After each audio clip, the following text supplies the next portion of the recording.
So I'm reading today, our allies, our pals in the United Kingdom, they're talking about the Tories, or the Tory party. You know, when we come to power, we're going to implement a law in which any homegrown extremist will have to have their posts approved on all social media outlets. So in other words, the freedom of speech isn't for everybody anymore, because now this group that they consider extremists, and keep in mind, do you remember in the United States, which is still currently in place, the no-fly list? Oh, you're on the no-fly list, sir, can't board this plane. What's the no-fly list? The government has put you on a no-fly list. You're not allowed to board the plane. Okay, but I haven't done anything wrong. I don't have any charges. Matter of fact, I didn't even know I was being investigated. Oh, that's right. I'm a college professor, and I was giving a speech about our government. In this case, I forget his name, but he mentioned George Bush in one of his speeches, and how it didn't look like he was doing too good of a job protecting the First Amendment of citizens, and blah, blah, blah. Not a real scathing thing on the president speech, but nonetheless, he said it and found himself on the no-fly list.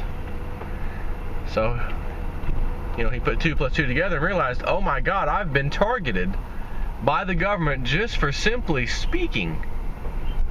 Just for speaking, I'm now on the government's do not fly list. And this guy was nothing but, again, but a professor. Not Middle Eastern, nope. Why does they come? This was years ago.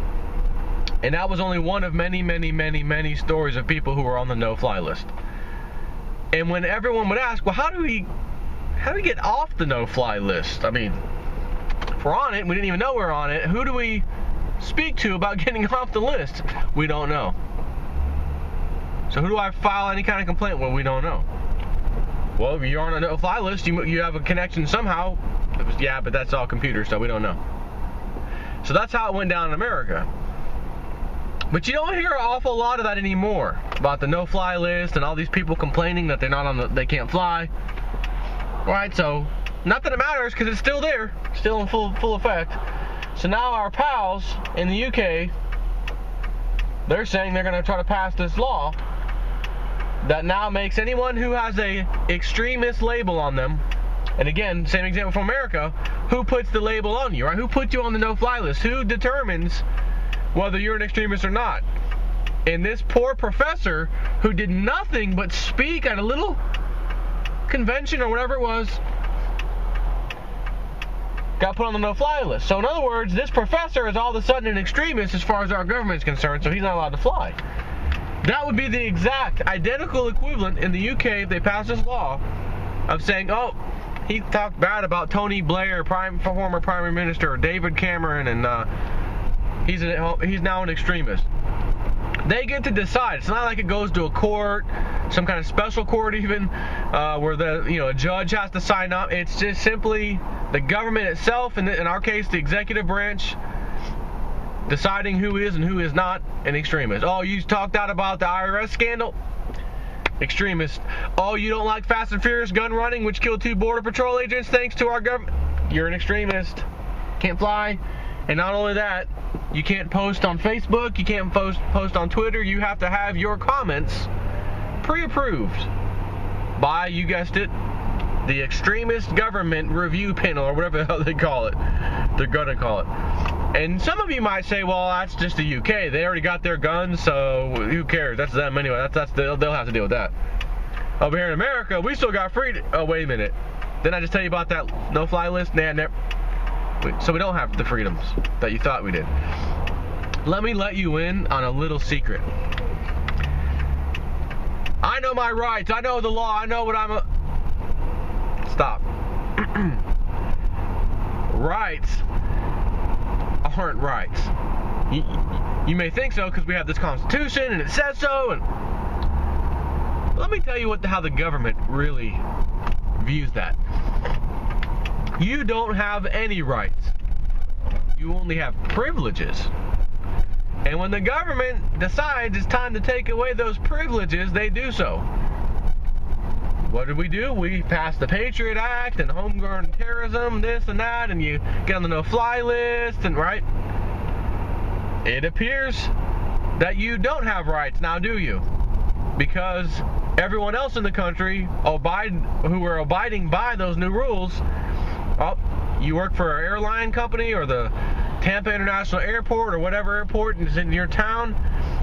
Did any of those employees say, look, you're on the no-fly list, but we recognize that it's unconstitutional, so we're going to go ahead and let you on board. Come on, sir, let me grab your bags for you. No, I'm pretty sure they all said, hey, the government said blah, blah, blah, so it is blah, blah, blah. You're on the no-fly list, you're not getting on.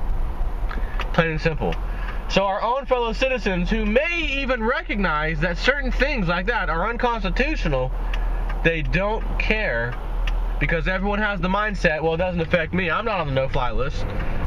Yeah, but you might be if you spoke your mind about something. Well, I don't speak my mind about anything. Why are you speaking your mind? You shouldn't say these things. That's the answer that most people give. That's the answer my sister would give you in a heartbeat. Well, just don't talk about those things. God. It's like, a cop pulling you over for, seatbelt violation, and then all of a sudden it turns into him assaulting you and punching you in the face because you didn't hand him your license quick enough or something like that, right? My sister would be the first one to say, well, why did you procrastinate? We're reaching, why didn't you have your light? When you saw the lights turn on, why didn't you just start reaching for your license then? That's a lot of point of views in this country. Not, wait a minute, I do have rights.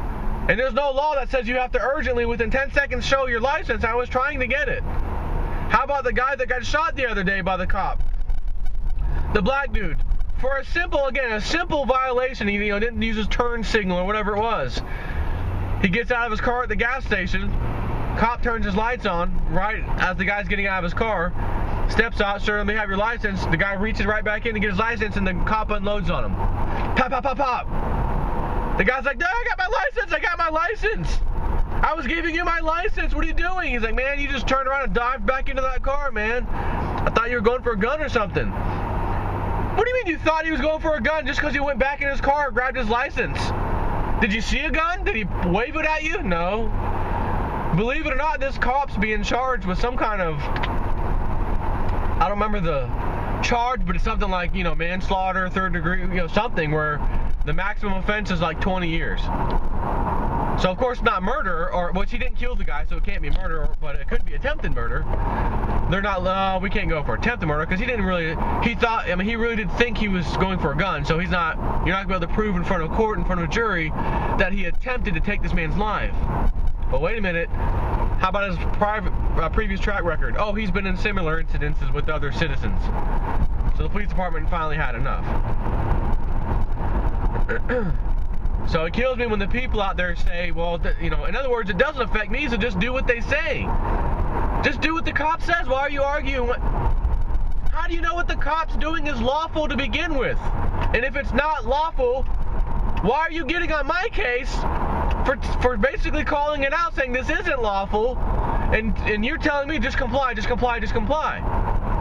That's how you lose your rights and freedoms in the country, and that's why you have bozos, like my sister many times, who would in a heartbeat agree to that and say, well, just do what they say, oh, just do that. Why are you doing that? Andrea, I have a right to do it. And if you don't exercise those rights, they become irrelevant later on, because some people who say, oh, well, no one does that anymore. It doesn't, as if it just doesn't count. That freedom, that no one does that. Oh, freedom of speech? Well, talking's one thing, but you're posting on the internet, so that doesn't count. It doesn't count. What? Where are you hearing this from? Not that my sister said that, but I'm bringing this whole thing up because some of you may be saying, well, that's in the UK. It's not going to be, it's not America. We'll never pass anything like that in America. Oh, really? Did they pass the Patriot Act? Did they pass this massive health care bill that no one thought they would ever do? Once we started seeing what was inside of it and realizing it is a tax, and then the Supreme Court came out finally and said, you know what? It is a tax. So they kept delaying it, right? They want Obama out of office by the time this thing kicks in gear, so that when you're absolutely flipping furious You're not going to be able to be paid. Oh, where's Obama? Oh, he's retired. Good riddance. Good riddance. He's gone. Oh, okay, well, now we've got these new people in power. They can repeal it, can't they? They're not going to. I think it's going to fall on its face. There's not enough people who signed up. I don't think these people cared. The government has lied and told us they've got the numbers like they always do, and they don't. I think it will implode. But they've extended this thing from kicking in full to where you're going to get charged a fee until after Obama pretty much is leaving office.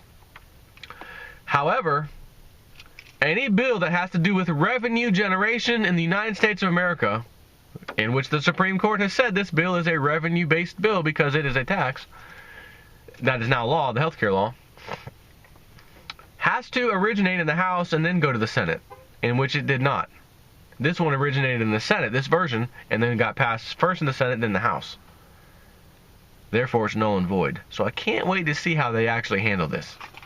Take care.